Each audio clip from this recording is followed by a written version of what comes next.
Hoje vamos mergulhar num tema fundamental para entender o Brasil. O que realmente aconteceu com a economia do país logo depois da abolição, em 1888? A gente sabe que no final do século XIX, o grande problema do Brasil era a falta de mão de obra, mesmo com a agricultura de subsistência crescendo. São Paulo resolveu isso com imigrantes europeus e a Amazônia com imigrantes nordestinos. Mas e o resto do país? A grande questão da época era o que fazer com o fim do trabalho escravo. Para a elite daquele tempo, isso era muito mais do que uma questão econômica.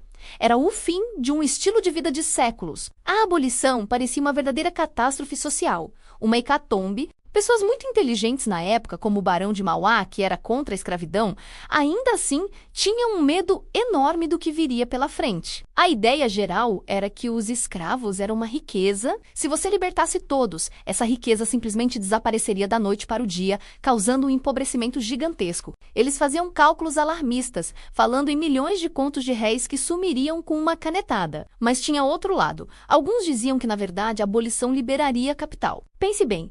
O fazendeiro não precisaria mais gastar fortunas comprando pessoas. Esse dinheiro poderia ser investido em outras coisas, modernizando a produção. Então, a abolição era destruição ou criação de riqueza? Na verdade, nenhum, nem outro. Pense na abolição como uma grande reforma agrária. Ela não cria nem destrói riqueza, ela redistribui. A propriedade da força de trabalho que antes era do senhor passou a ser do próprio indivíduo. Economicamente, o que importa é o que essa mudança causou na produção, no uso dos recursos e, claro, na distribuição da renda. Era impossível simplesmente virar a chave e transformar ex-trabalhadores forçados em assalariados, mantendo tudo como antes. Isso só aconteceu em lugares muito específicos, como em algumas ilhas do Caribe, onde não havia terra livre para onde fugir. Lá, os libertos acabaram virando assalariados com salários de fome, e nada mudou de verdade na estrutura social. O extremo oposto seria um lugar com terra de sobra. Nesse caso, os libertos iriam embora das fazendas, montariam seus próprios roçados para sobreviver,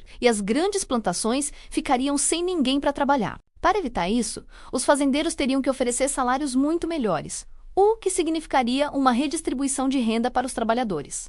E no Brasil, como foi? A gente não teve nenhum desses dois extremos, mas chegamos perto. O Nordeste açucareiro se pareceu mais com o primeiro caso, e a região do café, em São Paulo, com o segundo. Vamos entender o porquê. No Nordeste, na época da abolição, praticamente todas as terras boas já tinham dono. Para um liberto que quisesse sair do engenho, a vida era extremamente difícil. Nas cidades, já tinha gente demais desempregada. No interior, a agricultura de subsistência já estava no limite, com muita gente para pouca terra. Então, a mobilidade deles era muito pequena. Eles acabavam pulando de um engenho para outro, mas poucos conseguiam sair da região. Nessas condições, foi fácil para os senhores de engenho manterem essa mão de obra pagando salários bem baixos. É bem provável que a vida material dessas pessoas não tenha melhorado quase nada com a liberdade.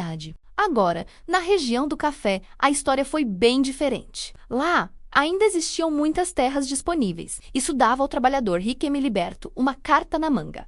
Se as condições não fossem boas, ele podia simplesmente se refugiar na agricultura de subsistência. Essa possibilidade fortalecia sua posição para negociar. Para manter os trabalhadores nas fazendas de café, os fazendeiros tiveram que oferecer salários mais altos. Ou seja, aqui, a abolição realmente causou uma redistribuição de renda a favor da mão de obra. Mas essa melhoria de salário trouxe um efeito inesperado. Uma pessoa que nasceu e cresceu num sistema escravista não estava preparada para a lógica de uma economia monetária, de trabalhar mais para ganhar mais. Muitas vezes, quando o salário subia um pouco acima do nível básico de sobrevivência, a pessoa preferia trabalhar menos e ter mais tempo livre. Afinal, por que se matar de trabalhar se o básico já estava garantido? A consequência direta disso, especialmente nas áreas mais ricas, foi que as pessoas começaram a trabalhar menos horas. Isso gerou um novo problema, a diminuição da força de trabalho disponível, o que impactou toda a sociedade e a economia de formas que duram até hoje. Entender essas diferenças regionais é crucial para compreender a complexa transição do Brasil escravista para o país que conhecemos hoje. As marcas desse processo estão por toda parte.